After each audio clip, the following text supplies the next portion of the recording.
Neil Armstrong तो सबको याद है क्योंकि वो पहले व्यक्ति थे जिन्होंने चांद पर कदम रखा था, लेकिन इनके बाद से अब तक 11 और अंतरिक्ष यात्री चांद पर गए हैं और वहां अपने निशान छोड़े हैं, लेकिन दुनिया उन्हें नहीं पहचानती है। चलिए एक एक करके उन सभी यात्री को जानते हैं कि वे लोग क्या करते हैं आजकल। नील आर्मस्ट्रांग 20 जुलाई 1969 को चांद पर अपोलो 11 मिशन से नील आर्मस्ट्रांग और बज एल्ड्रिन गए थे। एक अंतरिक्ष यात्री और वैमानिक इंजीनियर नील आर्मस्ट्रांग 1971 में नासा से रिटायर्ड हुए। इसके बाद उन्होंने कई बिजनेस के लिए एक कॉरपोरेट प्रवक्ता के तौर पर कार्य किया। आर्मस्ट्रांग ने पब्लिक इन्वेस्ट में अपनी बातें रखी, एक साइंस सीरीज की मेजबानी की। इसके अलावा कॉलेज में पढ़ाया भी। 5 अगस्त 1930 में जन्मे आर्मस्ट्रांग का साल 2012 में 82 साल की उम्र में निधन हो गया। बज एल्ड्रिन भी अपोलो 11 मिशन पर गए थे।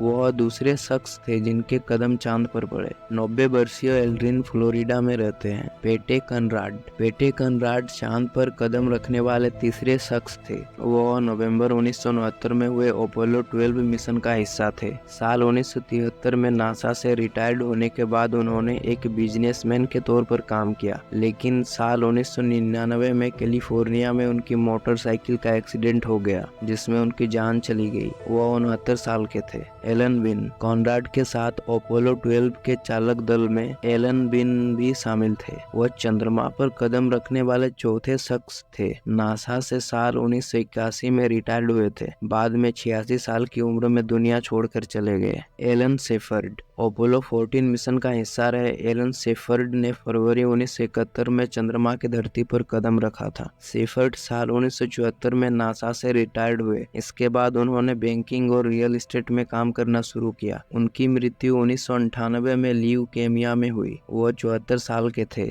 एडगर मिशेल शेफर्ड के साथ अपोलो 14 मिशन पर गए। एडगर मिशेल छठे शख्स थे जिन्होंने चांद पर कदम रखा। नासा से 1972 में रिटायर्ड होने के बाद उन्होंने कैलिफोर्निया में एक गैर लाभकारी संगठन नोएटिक साइंसेज संस्थान की मदद की, जो ईएसपी और अन्य मानसिक घटनाओं का शोध करता है। साल 2016 में फ्लोरिडा में 85 वर्षीय मिशेल की मृत्यु हो गई। डेविड स्कॉट अपोलो 15 क्लासिक के अंतरिक्ष यात्री डेविड जुलाई और अगस्त 1971 में चांद पर गए। साल 1977 में नासा से रिटायर्ड होने के बाद उन्होंने लेखक के रूप में काम किया। इसके अलावा वो अपने अंतरिक्ष कार्यक्रम के बारे में किताबों और डॉक्यूमेंट्रीज के लिए कंसल्टेंट बन गए। कैलिफोर्निया के लॉस एंजलिस में रहते हैं। जेम्स इरविन चंद्रमा पर चलने के लिए 8वें शख्स बने। वो 1972 में नासा से रिटायर्ड हुए और ईसाई धार्मिक आउटरीच संगठन हाई फ्लाइट फाउंडेशन की स्थापना की। इरविन की मौत हार्ट अटैक से साल 1971 में हुई। वो 61 साल के थे। इस वजह से वो चांद पर जाने वाले यात्रियों में से सबसे पहले मरने वाले शख्स बन गए।